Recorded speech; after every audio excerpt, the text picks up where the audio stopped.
در دایره چهاربینی‌های بخشیده به روز پایتخت در شهر دوشنبه نیم‌مارافونی بین‌المللی دایر گردید. همکاران ما از جریان این سبقت با حضور گسترده ورزشگران داخلی و خارجی گزارش تهیه کردند که منظورتان می‌گردانیم.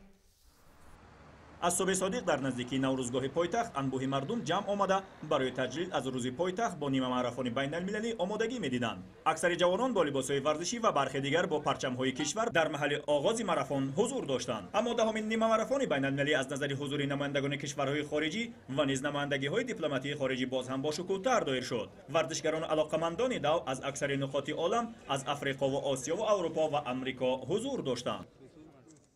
Я раньше был участвовать в марафон полный за 42 километров в Китае один раз, но здесь мы еще первый раз, и нам повезло, что в этом году 10-летний это марафон в Душанбе.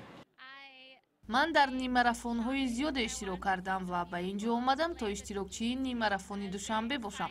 اینجا رو بسیار دلپذیر یافتم. мо давандаҳои касбӣ нестем, фақат мехоҳем дар ин ҷашн дар канори мардуми шумо бошем. ин ҷо макони бисёр ҷаззоб аст ва мо мехостем ба ин ҷо ташриф биёрем.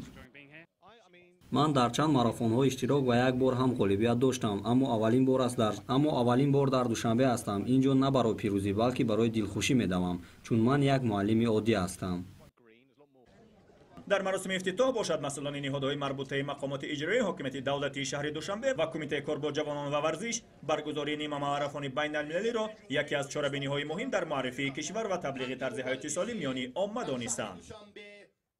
عجب شهر دلارای دوشنبه، خیالم زیب دنیای دوشنبه. واقعا هم شهر دلارای دوشنبه امروز به زیب دنیا تبدیل شده است، زیرا نه تنها قاصدان صلح و دوستی از تاجیکستان یعنی ورزشگران، بلکه از کشورهای خارجی و سراسر دنیا نیز جمع آمدند تا روز پایتخت کشور عزیز ما را با نیمه مارافون بین المللی تجلیل نمایند و همکنون این رقابت آغاز خواهد شد.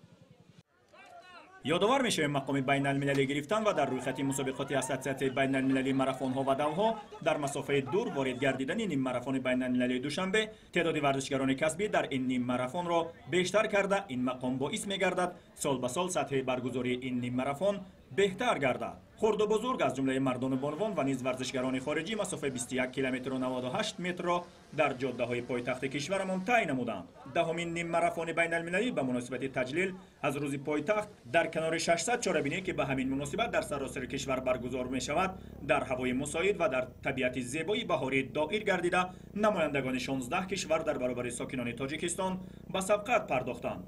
همینطور پس از یک ساعت نخست ورزشگران مرد به خط نهایی رسیده سومین بار است که ورزشگری افیوپیا زینه اول را در نیمه مارافون بین المللی شهر دوشنبه به خود اختصاص می‌دهد.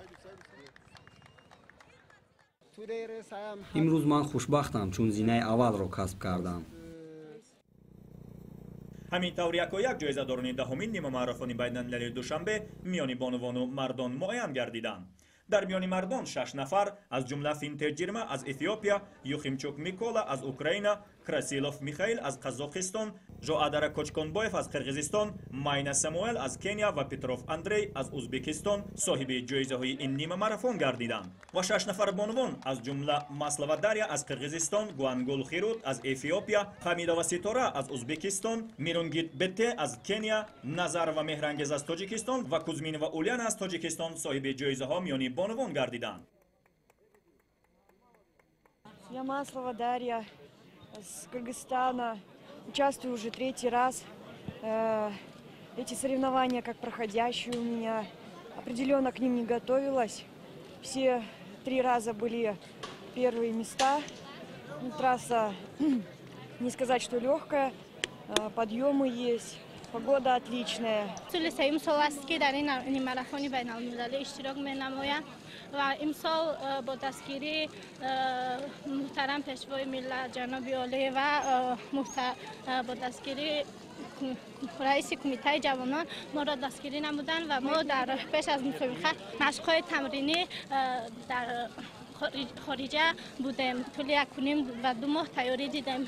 В этом году все сложилось так удачно, что я оказалась в призах. Ну и, наверное, мой талисманчик сыграл здесь. У меня есть сын, которому 8 месяцев. Вот это мой, как сказать, мое вдохновение. Вот он где-то сейчас рядом. قابل ذکر است در دهمین نیمه ماراتون بین‌المللی دوشنبه به مناسبت روز پایتخت به 6 نفر میانی مردان و 6 نفر میانی بانوان تدارکات از 3.5 تا 1.5 هزار دلار جایزه تعیین کرده است.